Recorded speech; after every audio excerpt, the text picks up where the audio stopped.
नमस्कार, आप देख रहे हैं ब्रेकिंग बिहार। अभी हमारे साथ है राष्ट्रीय राजपूत करनी सेना के प्रदेश अध्यक्ष रिंकू मुखिया, जिनसे जानेंगे इन दिनों जिस प्रकार से खास करके राजपूत समाज की उपेक्षा, चाहे वो आनंद मोहन हो या इन दिनों में जितेंद्र नीरज जदयू के समर्पित कार्यकर्ता की जिस प्रकार से उपेक्षा हुई है, इस पर रिंकू जी क्या कहेंगे? पहले मैं आपके चैनल के माध्यम से कहना चाहता हूं कि राजपूत का कोई भी तिरस्कार इसलिए हो रहा है कि ये आपस में संगठित नहीं है। कितना भी आप उसका योगदान करें, किसी पार्टी के लिए आप समर्पित रहें, लेकिन समय आने पर आपको मक्खी की तरह निकाल कर फेंक दिया जा रहा है। इसका मुख्य कारण है कि आप संगठित नहीं हैं। अगर संगठित रहिएगा, आपका बल मिलेगा और आप किसी भी पार्टी में आपको सम्मान मिलेगा। मेरा एक निवेदन है क्षत्रिय भाइयों से कि आप जहाँ भी रहिए, लेकिन आप अपने समाज के प्रति शुभ सोचकर एक होने का प्रयास कीजिए। लेकिन रिंकू जी, अगर आप में एकता नहीं है तो इसमें दोष दूसरे को क्या है? नहीं, तो हम अपने समाज के लिए ही बोल रहे हैं कि हम अपने समाज से मांग कर रहे हैं। ये श्री राष्ट्रीय राजपूत करनी सेना का एक ही मिशन है कि अपने समाज को संगठित करके एक धारा में और एक दिशा में ले चलने का प्रयास किया जा रहा है। तब जाके कहीं आनंद मोहन को भला हो सकता है, कहीं जाके प्रभुनाथ सिंह को भला हो सकता है, कहीं जाके जितेंद्र नीरज का भला हो सकता है। जी, आज आनंद मोहन का अब क्या भला होगा? सारा जिंदगी तो उनका जेल में बीत गया, सभी पार्टियों ने उनका उपयोग किया, लेकिन समय आया तो दूध में से मक्खी की तरह निकाल कर फेंक दिया। आज अब आनंद मोहन को अगर आप बाहर कर भी देते हैं तो आधा जीवन तो जेल में निकल गया। देखिए, निकल गया, लेकिन आज भी सद्बुद्धि आ जाए। मैं माता रानी से अपने समाज के लिए माता रानी से विनती करूंगा कि अभी भी सद्बुद्धि आ जाए तो शेर बूढ़ा नहीं होता है। आज भी वो हमारे समाज के धरोहर हैं और उनको निकलने से जरूर समाज को एक दिशा जरूर मिलेगा। जो जिस पार्टी ने उनका उपयोग करके छोड़ने का काम किया, उसमें सहयोग हम लोग भी किए। जो नीचे वाले भी, अगर हमारे नेता हैं, हमारे नेता दुखी हुआ और हम लोग अगर दूसरे को नेता नहीं मानते तो हमारे नेता के साथ ऐसा नहीं होता। लेकिन आप मानेंगे कि राजपूत करनी सेना का जिस मकसद से गठन किया गया था उसमें आप कुछ सफल हुए हैं? जरूर, मैं ये मानता हूँ उसमें जिस मकसद से ये गठन हुआ है, उस मकसद को हम लोग पूर्ण रूप से इसको सफलीभूत बनाएंगे और उसमें लगे हुए हैं हमारे राष्ट्रीय अध्यक्ष।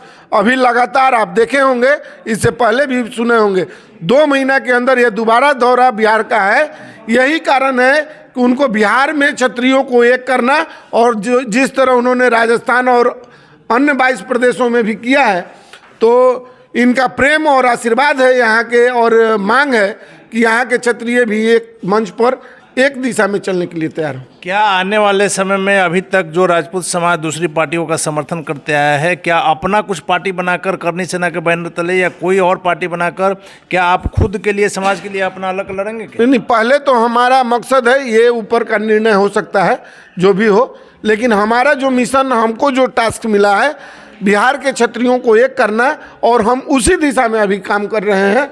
दूसरा कोई राजनीतिक मंशा और दिमाग या कोई आदेश हमको नहीं मिला। चलिए रिंकू जी, आखिरी सवाल है कि आपने आनंद मोहन का जिस प्रकार से कहा, अभी वर्तमान में आप आते हैं तो जदयू में जिस प्रकार से वर्कर की भूमिका में जिसने पार्टी को सींचा, जितेंद्र नीरज जी आपके समाज से आते हैं, उनके साथ जो व्यवहार हुआ जदयू को सींचने के लिए आपके समाज ने, खास करके जितेंद्र नीरज ने जो भी किया है वो सब लोग जानते हैं, लेकिन इस तरह की बातें लगातार सामने आती हैं। देखिए, मैं आपसे पहले भी बताया, जितेंद्र नीरज जी जदयू के लिए जो वर्क किए उसको देखने का काम हमारे समाज के लोग हैं। अगर जितेंद्र नीरज जी जैसे व्यक्ति को वहाँ से फेंका जा सकता है तो कल हमें भी फेंका जा सकता है। ये हमारे भाई, हमारे बंधु, हमारे अभिभावक समझ जाएंगे, उसी दिन ये भी नीतीश कुमार को निकाल कर फेंकने का काम। मेरा सवाल फिर वहीं आ रहा है कि आखिर आप समझेंगे कब? तो कोशिश करने वाले का हार नहीं होता है। हम लोग लगे हैं और ये शुरू से ही, जब तक कोशिश नहीं कीजिएगा, इसको करने वाला कोई नहीं था। पहले कोई ऐसा करनी सेना था कि जो पूरे देश में संगठित करने का, यहाँ एक क्षेत्रीय पार्टी और क्षेत्रीय संगठन बनता था जो राजपूत को संगठित करने का काम करता था। आज एक ऐसा संगठन बना जो देश में एक ही है, जो पूरे 22 प्रदेश में अभी काम कर रहा है, 6 देश में काम कर रहा है, तो लगा हुआ है आदमी संगठित करने में।